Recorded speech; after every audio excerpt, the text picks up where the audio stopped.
कि मोदी जी का कार्यकाल 11 साल का कार्यकाल कैसा रहा, क्या क्या उनकी उपलब्धियां रही। Doctor B L Saini ji, Bhajpa नेता रादौर। जी डॉक्टर साहब। सबसे पहले तो भामरे जी, मैं आपका अपने निवास स्थान पे स्वागत करूंगा और आपका शुक्रिया अदा भी करूंगा कि आप मेरे से बातचीत करने के लिए यहाँ पहुंचे हैं। आपने जो प्रश्न किया है बहुत इम्पोर्टेंट प्रश्न है ये। आदरणीय मोदी जी प्रधानमंत्री हैं देश के, और मोदी जी का जो कार्यकाल रहा है, देश ने पूरी तरक्की की है और चारों तरफ विकास के कामों का बोलबाला है। हर एक आदमी आज मेरे को खुशहाल नजर आता है और इसी प्रकार से अगर मोदी को चांस मिलते रहे तो ये देश आगे बढ़ता रहेगा। मैं तो यही कहना चाहूँगा। विधायक साहब, हरियाणा में पहले मनोहर लाल खट्टर जी मिले, अब नैब सैनी जी मिले। लोग कहते हैं दोनों अपने आप में अनमोल हैं, इनकी तुलना नहीं की जा सकती। देखिए, बात तो आपने बिल्कुल ठीक कही। खट्टर जी का अपना रुतबा था और नायब सैनी जी का अपना रुतबा है। कोई छोटा सा बच्चा भी अगर उनके निवास स्थान जो चंडीगढ़ के अंदर कुबीर कबीर कुटिया के नाम से है, कोई भी आदमी जाकर के मिलो, सबसे हंस के बात करते हैं, उसकी बात को सुनते हैं, उसकी दरखास्त भी लेते हैं और उसका काम भी करते हैं। और अगर इसी प्रकार से ये करते रहे और इसी प्रकार से चलते रहे तो जिस प्रकार से आदरणीय खट्टर साहब ने 2 साल का दो प्लान का 10 साल का अपना कार्यकाल पूरा किया था, इसी प्रकार से आदरणीय नायब सैनी जी जो कि हमारे मुख्यमंत्री हैं, वो अगला प्लान भी नहीं करेगा, आगे भी यही जीत के आएंगे। डॉक्टर साहब, आप तो वैसे जिले में पूरा प्रभाव है आपका, पुराने लोगों से मिले जुले हुए हो, तो जिले भर के लोग आपके पास अपने काम के लिए आते हैं। किस प्रकार की समस्याएं जनता आज लेके आ रही है आपके पास? हाँ, ये बात ठीक है आपकी। जनता मेरे पास भी आती है। जब वो सबके पास घूम घाम के काम नहीं होता तो एक बार मेरे पास भी पहुंचते हैं और मैं प्रशासनिक अधिकारी जितने भी हैं उनको टेलीफोन के माध्यम से चाहे खुद जा करके उनके कामों को बोलता हूं। तो हर एक अधिकारी, प्रशासनिक अधिकारी और विशेष तौर पे जो हमारे जिला के अध्यक्ष, जिला के जिलाधिकारी हैं, डीसी साहब, जिनको उत्तर प्रदेश के अंदर डीएम बोलते हैं और यहाँ हमारे डीसी बोलते हैं, बहुत अच्छे अधिकारी हैं। कोई भी काम कह दो, पता नहीं मेरी तो कभी मोड़ते ही नहीं, वही काम कर देते हैं, टेलीफोन उठाते हैं। जबकि जिलाधिकारी जो डीएम होते थे पहले, डीसी होते थे, तो टेलीफोन ही नहीं उठाया करते थे, और ये खुद टेलीफोन उठाते हैं। एसपी भी खुद टेलीफोन उठाता है, एसडीएम भी टेलीफोन उठाता है। काम करने का पूरा प्रयास वो करते हैं, कोशिश करते हैं।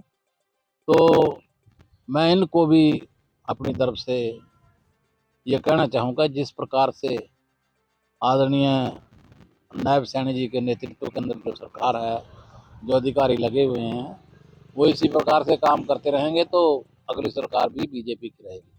डॉक्टर साहब, इस समय इस सरकार के ऊपर सबसे ज्यादा जो गंभीर लोग आरोप लगा रहे हैं व्यवस्था को लेकर, सरेआम गोलियां चल रही हैं, शराब के खुल नहीं पा रहे, ये कानून व्यवस्था कैसे काबू हो सकती है? कैसे लोगों में एक एक सुरक्षा का भाव पैदा हो सकता है? ये सवाल जो आपका है, वाकया में ये सवाल आपका एक कीमत रखता है। उत्तर प्रदेश के अंदर भी ऐसे ही था पहले, लेकिन आज उत्तर प्रदेश कानून व्यवस्था कंट्रोल में है। ये देख करके, सुन करके, अनुभव करके बड़ा अच्छा लगता है कि उत्तर प्रदेश इतना बड़ा प्रदेश है और वहाँ पर जो है योगी जी ने जो गुंडे बदमाश होते थे सबका सफाया किया। इसी प्रकार से कड़ा रुख अपनाना पड़ेगा हमारे मुख्यमंत्री जी को कि यहाँ भी उसी प्रकार का कड़ा रोको बना करके अपना स्टेप उठाएं। और जो ये इस प्रकार के लोग हैं जो कानून को मानते ही नहीं, रोज गोलियां चलती हैं, कभी कहीं कभी कहीं कभी कहीं, तो ये तभी कंट्रोल होगा जब मुख्यमंत्री जी पूरे इसके बारे में स्ट्रिक्ट हो जाएं। Doctor B L Saini ji, मुख्यमंत्री से आपसे घनिष्ठ अच्छे संबंध हैं। यहाँ के जो पंचायत प्रतिनिधि हैं वो आपके माध्यम से अपनी आवाज मुख्यमंत्री तक पहुंचाना चाहते हैं।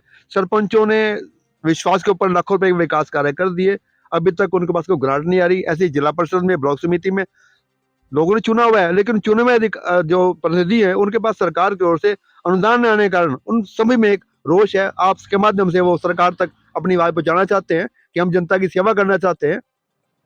ये ठीक है कि जो हमारे छोटे वाले जनता प्रतिनिधि हैं, सरपंच हैं, ब्लॉक समिति के मेंबर हैं और जिला परिषद के मेंबर हैं, उन्होंने अपनी तरफ से खुद के अपने पैसे लगा करके विकास के काम तो कर दिए हैं, क्योंकि जब वो बने, जो जनता से उन्होंने वायदे किए थे, उनमें से 50% लोगों ने अपने पैसे से काम किए हैं।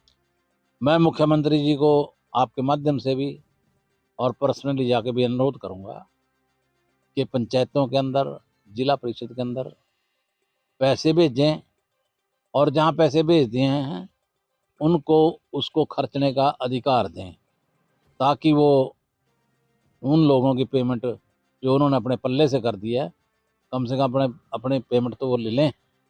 और जिनकी पेमेंटें नहीं हुई, चाहे वो ठेकेदार हैं, चाहे मजदूर हैं, दिहाड़ीदार हैं, उनकी पेमेंटें दी जा सकें, क्योंकि विकास के काम तो चल रहे हैं। पर कुछ सरपंच मेरे को भी आके कहते हैं कि ये हमारे पास पैसा नहीं आ रहा ऊपर से। तो मेरा मुख्यमंत्री जी से अनुरोध रहेगा कि इनको इस समस्या से जो है छुटकारा दिलवाएं, पैसे भेजें, और अगर पैसे भेज भी रखे हैं तो इनको अधिकार दें इनको खर्चने का। ये तो मैं भी कहना चाहूँगा। विधायक साहब, आपके समर्थकों की एक अभिलाषा है, देखो जब तक सत्ता की चाबी हाथ नहीं होती या कोई पावर नहीं होती, इतने अधिक मजबूती से कार्य नहीं करा पाते। उनकी उम्मीद है कि सरकार भी आपको कहीं ना कहीं सरकार के अंदर उचित मान सम्मान दे, ताकि आप उन शक्तियों से जनता का यहाँ सेवा कर सकें और अधिक कार्य कर सकें। लोग चाहते हैं कि सरकार सत्ता दे आपके हाथ में, सरकार में शामिल हों आप। देखो, ये मुख्यमंत्री जी के अधिकार क्षेत्र में आता है कि वो स्टेट के किस आदमी को पद देते हैं, सरकारी पद देते हैं। ये उनके अपने हाथ की बात है। अगर उनको ठीक लगेगा कि बी एल सैनी ठीक है, काम करने वाला आदमी है, तो वो जरूर देंगे। और अगर उनको ऐसा लगेगा कि भाई ये ठीक आदमी नहीं है, तो फिर वो उनकी मर्जी है, ना ही भी दें। तो इसका तो पता जब ये पद दिए जाएंगे सरकार के द्वारा, तभी पता चलेगा। सर, आपके पास भी कुछ ऐसी बातें आ रही हैं कि अलग दौर में जो सत्तासीन लोग हैं वो भ्रष्टाचार में पांचों उंगली डुबो के लगे हुए हैं, इस प्रकार की क्या हमारे पास क्या आप पे भी ऐसी शिकायतें आ रही हैं? देखो, इस बारे में मैं अपनी तरफ से कुछ कहना नहीं चाहूँगा। कोई मैं कुछ कह दूं और वो बुरा मान जाए, तो मैं नहीं चाहूँगा कि मैं अपनी पार्टी के लोगों के खिलाफ इस प्रकार की टिप्पणियां करूं। मेरा आखिरी सवाल है सर विधायक साहब, हल्का जोर से अब की बार कांग्रेस के संगठन में दर्जनों लोग वहां पहुंचे हुए थे, पहले कोई नजर नहीं आई इस रेस में। अब वो अपने आप जोर रखे की दावेदारी, अपने जोर रखे का थानेदार, अपने जोर रखे की जिम्मेदारी लेना चाहते हैं, उसके बारे में? ये प्रश्न भी आपका काफी अहम है कि जिम्मेवारियां जिलाध्यक्ष की, ब्लॉक की लेना चाहते हैं। भाई, जो जो आदमी इस काम में चाहते हैं कि मुझे जिम्मेवारी मिले, ये सारे बढ़िया लोग हैं, जिम्मेवार लोग हैं, काम करने वाले लोग हैं, चुनाव में कहाँ थे? बहुत अच्छे लोग हैं, अपने अपने बूथों पे बड़े अच्छे हैं, इनकी वोटें इनके कहने से वोटें पड़ती हैं, लोग इनका कहना मानते हैं, तो इनको जिम्मेवारी देनी चाहिए। शुभकामनाएं हैं। मेरी शुभकामनाएं। बहुत बहुत शुक्रिया विधायक साहब, बहुत बहुत धन्यवाद।